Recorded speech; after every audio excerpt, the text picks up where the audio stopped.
राजकीय हेतू पुरस्कार आहे, बदनाम करण्यासाठी जाणीवपूर्वक केलेला हा आरोप आहे। आणि तुम्ही पाहत असाल आता पण आलोय तर त्याची चावी आपल्याकडे नाहीये, ही चावी संबंधित ठेकेदाराकडे आहे आणि त्याचं काम त्या ठिकाणी चालू आहे। त्याच्या माध्यमातूनच आतापासून तो मेंटेनन्स आणि या सगळ्या गोष्टी करतो। प्रलंबित कामं थोडी बाकी आहेत, अप्रूव्हलसाठी त्या ठिकाणी गेलेली आहेत। याचा वॉक थ्रू सुद्धा त्या ठिकाणी नगराध्यक्ष असेल, सीओ असेल, संबंधितांना त्या ठिकाणी पाठवलेला आहे। आणि तो एकदा वॉक थ्रू झालं तर ह्याचं वॉल पेंटिंग्स आणि शिवकालीन जे गड किल्ले आहेत त्याची सुद्धा पेंटिंग त्या ठिकाणी करणं बाकी आहे। आणि चावी ही ठेकेदाराकडेच आहे, त्याने अजून नगरपालिकेला हस्तांतरण केलेलं नाही। आरोप हा धांदांत खोटा आहे।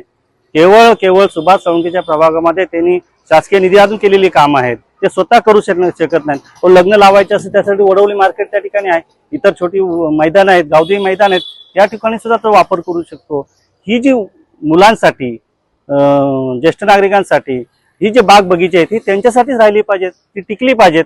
भविष्य काळामध्ये माझी सुद्धा ठाम मागणी आहे की लग्न, मुंज, बारसं यांना शिवशाहीर बाबासाहेब पुरंदरे उद्यान देण्यात येऊ नये। त्यासाठी मी 10 फेब्रुवारी 2026 ला लेखी सुद्धा पत्र दिलेले आहे आणि आपल्या माध्यमातून सुद्धा या ठिकाणी